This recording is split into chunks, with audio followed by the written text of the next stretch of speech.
October 22, 2023, at 0300 hours, the Arctic Circle, a cold, unforgiving expanse where storms bury tracks and silence stretches for miles.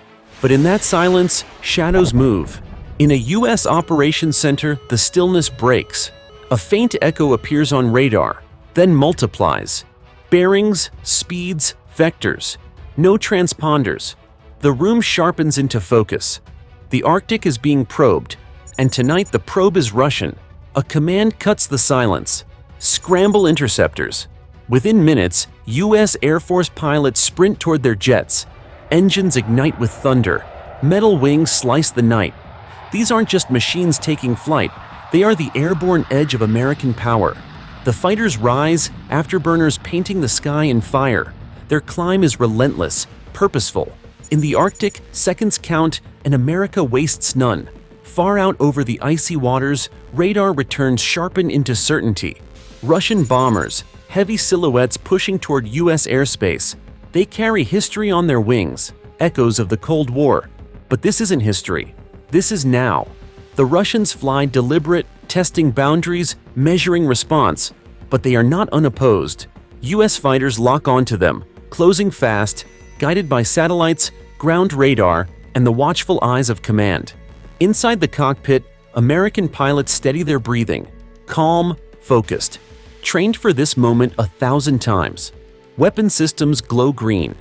Every option is available. At 20 miles, visual confirmation. The bombers are massive, engines groaning against the night sky. The American fighters swing into position, flanking them with precision. On secure frequencies, a warning. You are approaching restricted airspace. Identify and turn away immediately. The bombers maintain course. For a moment, tension hangs. A test of will. The U.S. answer comes not with hesitation, but with dominance. One fighter rolls past at blistering speed, roaring over the bombers, shaking their formation.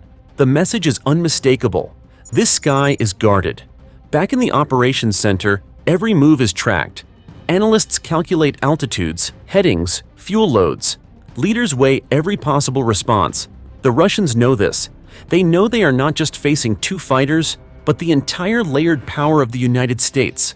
Satellites above, submarines below, strategic bombers on standby, allies on call. What they see before them is only the tip of the spear. Minutes stretch.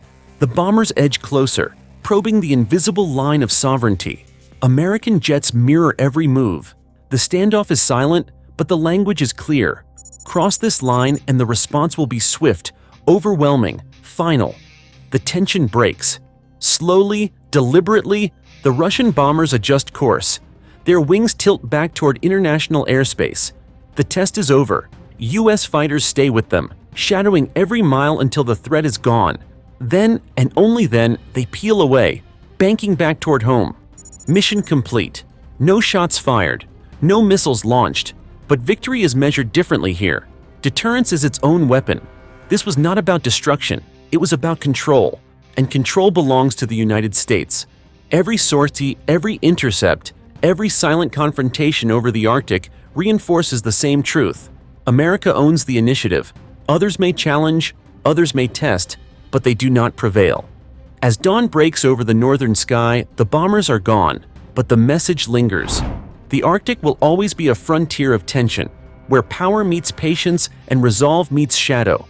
But as long as American fighters rise to the challenge, one fact is undeniable. In these skies, America decides who rules.